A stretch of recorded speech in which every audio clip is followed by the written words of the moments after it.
We started the show talking Browns. Let's pivot. Talk a little Guardians now, guys, and specifically one Brayan Rocchio. Earlier in the season, he was arguably the worst hitter in all of baseball. Those are the stats you see on the left-hand side of the graphic. On the right-hand side of the graphic are Brayan Rocchio's numbers since being recalled to the major leagues following the injury to Gabriel Arias. A 709 OPS is almost exactly at league average, which is not great by any means, Jason. No! But compared to 433 prior, in more games, it looks like a gigantic leap up. So I wanted to ask this question. Rocchio's been hot since being called up, at least in terms of what you'd expect from Brayan Rocchio. But is it sustainable, Jason? It's your man. It's your guy. We're going to throw a parade for league average Right. now. 254? That's how bad it's gotten. Compared to some of the other guys in the lineup, league averages, thank goodness we got a league average hitter. That's how bad the Guardians' offense has gotten. Oh, my goodness, he's league average. Can he be an average player? Is it sustainable for him to be an average player? I mean, listen, Brayan Rocchio was a top prospect at one time. Certainly, I think the playoff run that he had last year in the postseason left us optimistic that he was figuring things out and turning the corner. It did me.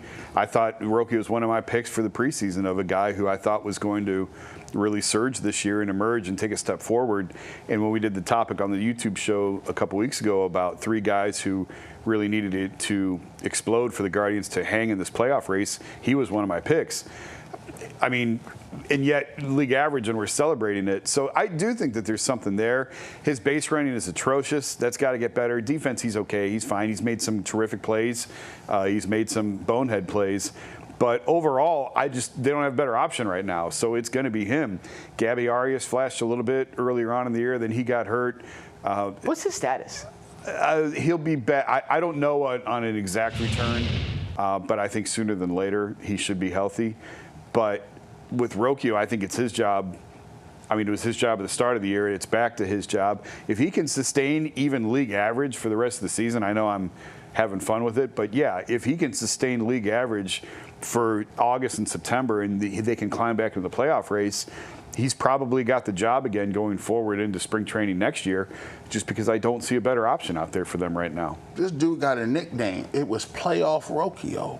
Playoff Rocchio was different. I'm like, bro, listen, you hitting for power. And the frustrating part about it is, like, when you look at him, he looks like he should be. He has the tools.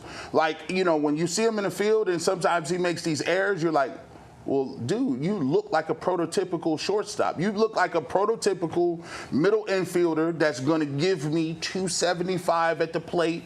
You should be able to run and steal a few bases, but your glove is going to be dynamic and you're going to be good. But turns out there's these lapses where you don't see it. Sometimes it's the plate discipline, sometimes it's in the field, sometimes it's running the bases. If you can give me 254, trust me, there are guys in our lineup that are under 200. You can still give me that 709 and that 254. We can work with the rest. We can work with it. It's just to see whether or not to see if he still has that level of discipline to continue it on. It feels like he's been around forever. Yeah. He's only played 220 career games. So wow. It's less than a year and a half. That's surprising. Yeah, sustainable, I'm not 100% sure. However, I do know when you look at the splits between prior to being sent to Columbus and being called back up, he's better than the guy on the left. He's not a 165 hitter with a 433 OPS. Why do I say that? It's hard to be that bad and be a major league hitter. Like, if you reach that level, you run into some hits on a frankly timely basis, infield singles, whatever. So he was getting unlucky. The BABIP in the first half of the season was horrific. Once again, if we look at the advanced analytics, we've been saying this with Nolan Jones all season, Jason. Yeah. You think it should go one way. It doesn't necessarily always go that way. Baseball's a wonky sport. Is he a 250 hitter with a league average OPS?